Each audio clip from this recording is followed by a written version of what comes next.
Today's video is for the people who are stuck using the speakers on their monitor because they don't got a lot of money. Well, for about $15.99, I can get you one of these little guys over here. Let's talk about it. As a disclaimer, this was sent out to me for review, but this won't affect my view in any way, shape, or form. That said, today we're looking at the Jeecoo A50 soundbar, which is a USB powered soundbar. Inside the box, you're gonna get the speakers and of course a manual and a warranty card.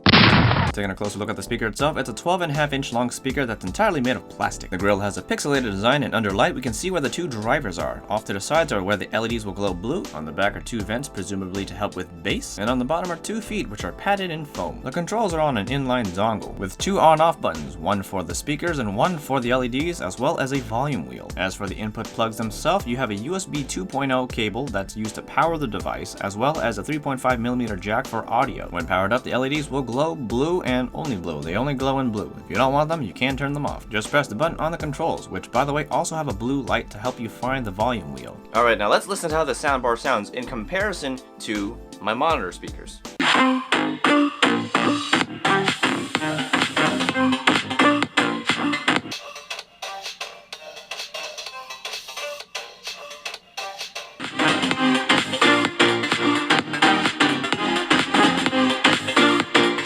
As you have just now heard, there's actually a pretty significant difference, with the soundbar being a lot fuller in sound and having more bass than the speakers on the monitor. Now, if I want to get really critical with the sound is a bit hollow, and the bass punch isn't like an actual adult mega punch, but more like a toddler punch, where it's still present.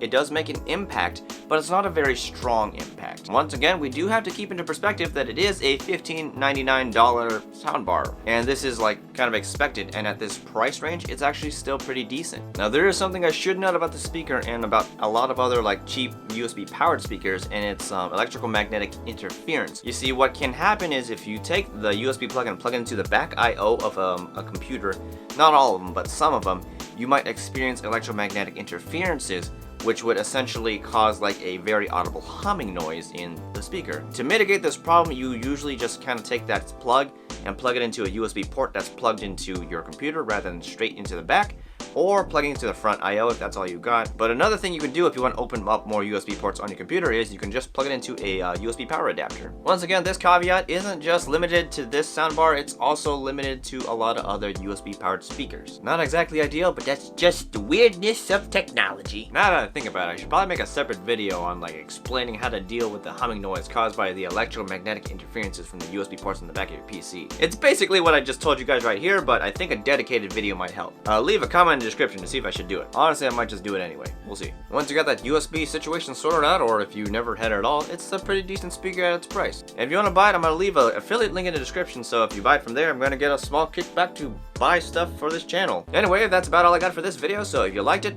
hit the like button. If you want some more content, subscribe for more. Hit that bell icon so you know when I'm posting next. If you hated it, well, there's always that dislike button. That's always there. Anyway, I hope this has helped you out today, and I guess I'll see you next time.